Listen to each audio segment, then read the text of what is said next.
Hello friends, ఈ రోజు మనందరికీ ఒక మోస్ట్ ఇంపార్టెంట్ టాపిక్ ఉంది. మన డైలీ లైఫ్ లో ఒక పార్ట్ అయిపోయిన ఎల్పిజి, లిక్విఫైడ్ పెట్రోలియం గ్యాస్, అదేనండి లిక్విడ్ పెట్రోలియం గ్యాస్ గురించి ఈ రోజు మాట్లాడుకుందాం. ఇండియా వాడుతున్న ఎల్పిజిలో దాదాపు 60% మన విదేశాల నుంచే ఇంపోర్ట్ చేసుకుంటున్నాము. ఇందులో మేజర్ పార్ట్ గల్ఫ్ దేశాల నుంచే వస్తోంది. అయితే ప్రెసెంట్ జరుగుతున్న వార్ వల్ల మెయిన్ షిప్పింగ్ రూట్ అయిన హార్ముజ్ జలసంధి, స్ట్రెయిట్ ఆఫ్ హార్ముజ్ దగ్గర ట్రాఫిక్ డిస్టర్బ్ అయింది. అందుకే ఇప్పుడు గ్యాస్ కొరత ఏర్పడింది. కానీ అసలు ఇండియాలో సరిపడ ఎల్పిజిని ఎందుకు తయారు చేయలేకపోతున్నాము? అసలు భూమి లోపల నుంచి ఈ గ్యాస్ ఎలా తీస్తారు అనే విషయాలే ఈ వీడియోలో క్లియర్ గా చూడబోతున్నాం. అయితే వాటిని చూసే ముందు ఈ వీడియోకి ఒక లైక్ చేసి మీ ఫ్రెండ్స్ కు తప్పకుండా షేర్ చేయండి. కోట్ల సంవత్సరాల క్రితం సముద్రంలో ఉండే చిన్న చిన్న జీవులు, నాచు, మొక్కలు చనిపోయినప్పుడు అవి సముద్రం అడుగున ఉన్న మట్టిలోకి చేరుతాయి. కాలక్రమేణా వాటి మీద మరిన్ని మట్టి పొరలు, ఇసుక పేరుకుపోతాయి.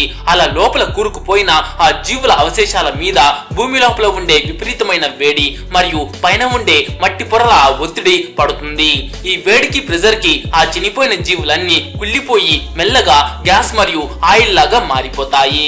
ఇలా తయారైన గ్యాస్ బయటకు పోకుండా అక్కడ ఉండే గట్టి రాళ్ల మధ్యలో చిక్కుకుపోతుంది. అందుకే ఇంజనీర్లు సముద్రం మధ్యలోకి వెళ్లి ఆ రాళ్లను డ్రిల్ చేసి లోపల స్టక్ అయిన గ్యాస్ ను బయటకు తీస్తారు. ఈ గ్యాస్ మనకు సర్ఫేస్ కి దగ్గరగా ఇక్కడ దొరకదు. నార్మల్ గా సముద్రం అడుగున వేల మీటర్ల లోతులో లేదా గట్టి రాతి పొరల మధ్యలో ఇది ఉంటుంది.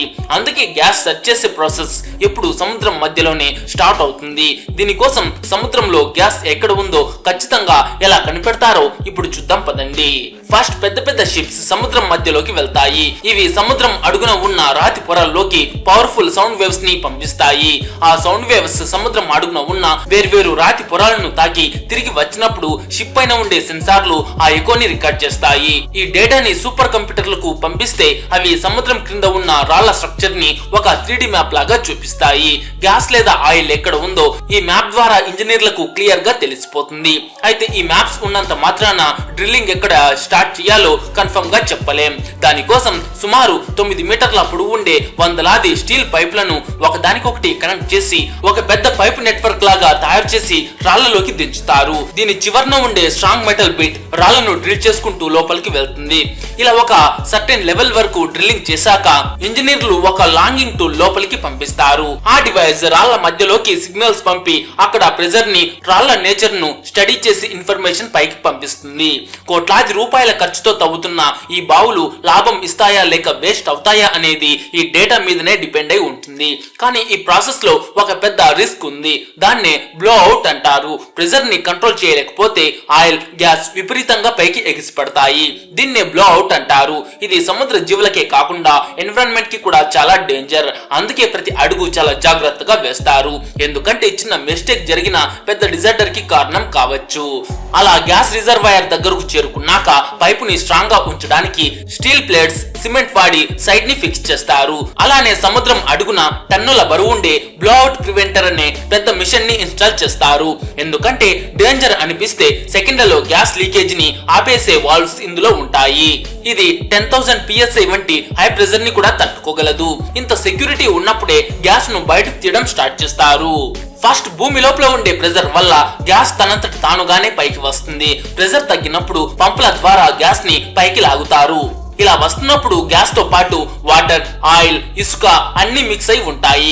గ్యాస్ పైకి రాగానే ఫస్ట్ చేయాల్సింది ఆ మిశ్రమాన్ని వేరు చేయడం. అందుకే ప్లాట్ఫామ్ మీద ఉండే మిషన్లతో గ్యాస్, ఆయిల్ అలాగే వాటర్ అని 3 రకాలుగా సెపరేట్ చేస్తారు. వాటర్ ని క్లీన్ చేసి తిరిగి సముద్రంలోకి వదిలేస్తారు. ఆయిల్ ని స్టోర్ చేస్తారు. తర్వాత దీన్ని రిఫైనరీలకు పంపి పెట్రోల్, డీజిల్, కిరోసిన్ లాగా మారుస్తారు. తర్వాత గ్యాస్ ను ప్యూరిఫికేషన్ కి పంపిస్తారు. ఈ స్టేజ్ లోనే గ్యాస్ లోని తేమను తీసేస్తారు. దీనివల్ల పైపులు తుప్పు పట్టవు, గ్యాస్ గడ్డ కట్టదు. ఈ టైంలో వేలాది సెన్సార్లు ప్రెజర్ ని, టెంపరేచర్ ని చెక్ చేస్తూనే ఉంటాయి. ఒడ్డున ఉండే ఇంజనీర్లు కూడా ఈ లైవ్ డేటాని చూడొచ్చు. ఏ చిన్న తేడా ఉన్న మిషన్లు ఆటోమేటిక్ గా ఆగిపోతాయి.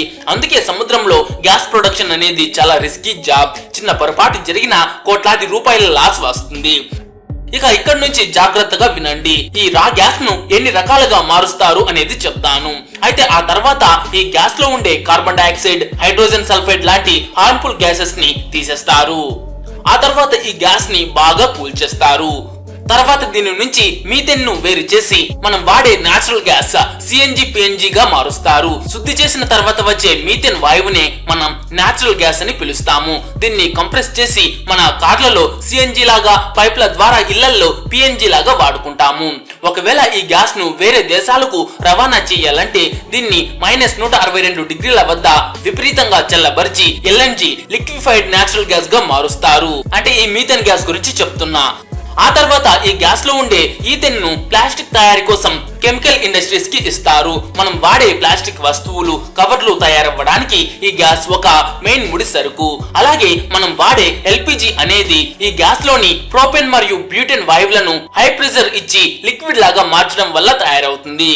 ఇక ఈ ప్రాసెస్ తర్వాత కూడా ఇంకా ఏవైనా గ్యాస్ అణువులు మిగిలి ఉంటే వాటిని లైట్ క్రూడ్ ఆయిల్ లాగా రిఫైన్ చేసి వేరు చేస్తారు. ఇక భూమి మీద గ్యాస్ తీయడం అనేది కూడా సముద్రం కంటే కూడా కొన్నిసార్లు ఇంకా కష్టంగా కాస్ట్లీగా ఉంటుంది. ఇక్కడ కూడా సైంటిఫిక్ టెస్టులు చేసి గ్యాస్ ఎక్కడ ఉందో కనిపెడతారు. ఆ రాళ్ల స్వభావాన్ని బట్టి డ్రిల్లింగ్ స్టార్ట్ చేస్తారు. మొదట స్ట్రైట్ గా కిందకు తవ్వుతారు. కానీ రాళ్ల మధ్యలో గ్యాస్ చిక్కుకుని ఉంటుంది కాబట్టి లోపలికి వెళ్ళాక పైప్లను పక్కలకి హారిజంటలీ టర్న్ చేస్తారు. మైళ్ళ దూరం వరకు ఇలా సైడ్ కి తవ్వచ్చు. కానీ కేవలం తవ్వినంత మాత్రాన గ్యాస్ బయటకు రాదు. ఇక్కడ ఫ్రాకింగ్ అనే మెథడ్ వాడుతారు. అంటే వాటర్, ఇసుక, కెమికల్స్ ని మిక్స్ చేసి హై ప్రెషర్ తో లోపలకు పంపిస్తారు. ఈ ప్రెషర్ కి రాళ్లలో చిన్న చిన్న పగుళ్ళు వస్తాయి. పగుళ్ళు ఏర్పడగానే మనం పంపిన నీటిలో ఉన్న ఇసుక రేణువులు ఆ పగుళ్ళ మధ్యలోకి వెళ్లి కూర్చుంటాయి. దీనివల్ల ఆ పగుళ్ళు మళ్ళీ మూసుకుపోవు. ఇక ఇసుక ఆ పగుళ్లను మూసుకుపోకుండా చూస్తుంది. దానివల్ల గ్యాస్ బయటకు వస్తుంది. ఇందులో నుంచి కూడా గ్యాస్ తో పాటు వాటర్, ఆయిల్ వస్తాయి. పైకి వచ్చాక వీటిని సెపరేట్ ట్యాంకులకు పంపిస్తారు. అలా గ్యాస్ పైకి వచ్చి పైపులలోకి వెళ్తుంది. చమురు, నీరు కింద ఉండిపోతాయి. సముద్రమైన, ల్యాండ్ అయినా గ్యాస్ ను వేరు చేశాక పెద్ద ప్లాంట్లకు పంపాలి. దీనికోసం వందలాది మైళ్ళ పొడవుండే పైపులను వాడుతారు. గ్యాస్ ప్రెషర్ తగ్గకుండా మధ్యలో కంప్రెసర్ స్టేషన్స్ ఉంటాయి. దూరం ఎక్కువైతే గ్యాస్ ని లిక్విడ్ గా మార్చి షిప్స్ లో లేదా పెద్ద ట్రక్కుల్లో ట్రాన్స్పోర్ట్ చేస్తారు. ఎలా తీసుకువెళ్లిన సెన్సార్లతో లీకేజీని ఎప్పుడు మానిటర్ చేస్తూనే ఉంటారు. ఇప్పుడు గ్యాస్ రెడీ అయింది. కానీ దీన్ని స్టోర్ చేయడానికి ఒక పవర్ఫుల్ ఆర్మర్ కావాలి. అదే మన గ్యాస్ సిలిండర్. దీనికోసం స్ట్రాంగ్ స్టీల్ షీట్స్ వాడుతారు. మిషన్లతో వీటిని ఖచ్చితమైన సైజు లో కట్ చేస్తారు.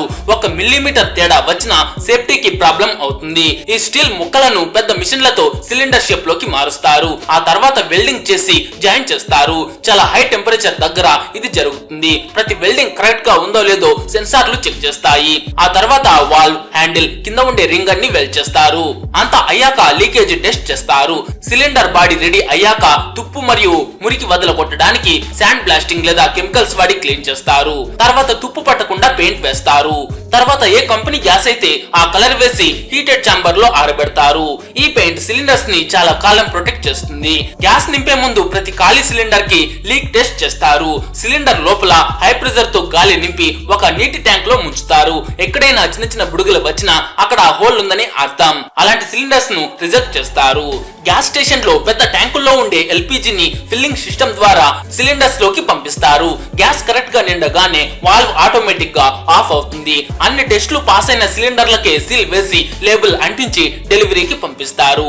ఇప్పుడు మీకు డౌట్ రావచ్చు, మన ఇండియాలోనే ఎల్పిజిని తయారు చేయలేమా అని. నిజానికి ఇండియాలో ఎల్పిజి ప్రొడ్యూస్ అవుతోంది. కానీ మన అవసరాలకు సరిపడా గ్యాస్ ఇక్కడ దొరకట్లేదు. బాంబే హై, కృష్ణా గోదావరి బేసిన్, అస్సాం, రాజస్థాన్ లాంటి చోట్ల మనం డ్రిల్లింగ్ చేస్తున్నాం. గ్యాస్, క్రూడ్ ఆయిల్ తీస్తున్నాం. చాలా వరకు ఆయిల్ బావుల నుంచే గ్యాస్ కూడా వస్తుంది. కానీ కొన్ని చోట్ల మాత్రం కేవలం గ్యాస్ కోసమే సెపరేట్ గా డ్రిల్లింగ్ చేస్తారు. మన బాంబే హైలో ఆయిల్, గ్యాస్ రెండు వస్తాయి. అందుకే ఇది ఇండియాకు ఇంత ఇంపార్టెంట్. కానీ ఇండియాలో కోట్లాది ఇళ్లలో ఎల్పిజి వాడుతున్నారు. ఇంత పెద్ద డిమాండ్ కి సరిపడా గ్యాస్ మన భూమిలో లేదు. అందుకే మనకు కావాల్సిన 80% క్రూడ్ ఆయిల్ ని విదేశాల నుంచి కొంటున్నాం. గల్ఫ్ దేశాలతో పోలిస్తే ఇండియాలో ఆయిల్ నిక్షేపాలు చాలా తక్కువ. అందుకే ఇప్పుడు ఎల్పిజి కొరత ఏర్పడుతోంది. మొత్తానికి దీని గురించి మీకు ఒక ఐడియా వచ్చిందని అనుకుంటున్నా. మీకు ఏమైనా డౌట్స్ ఉంటే కామెంట్ సెక్షన్ లో చెప్పండి. అండ్ ఈ వీడియో మీకు నచ్చింటే ఒక లైక్ చేసి మీ ఫ్రెండ్స్ కు తప్పకుండా షేర్ చేయండి.